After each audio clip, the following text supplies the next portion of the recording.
এক সময়ের কথা, এক গভীর জঙ্গলে বাস করত এক বুদ্ধিমান শিয়াল আর এক গর্বিত হাতি। হাতি ছিল বড্ড অহংকারী। সে মনে করত তার মতো শক্তিশালী কেউ নেই। শিয়াল গাছের ছায়ায় বসে ফল খাচ্ছে। হঠাৎ হাতি এসে গর্জে ওঠে।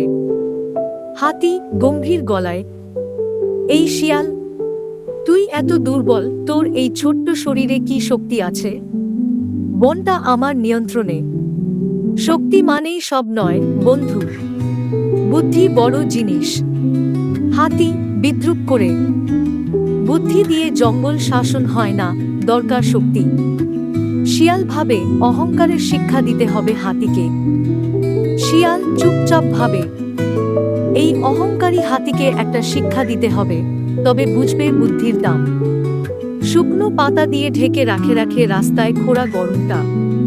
শিয়াল, হাতি তো সব সময় এই পথেই আসে, আজকের দিনের জন্য অপেক্ষা।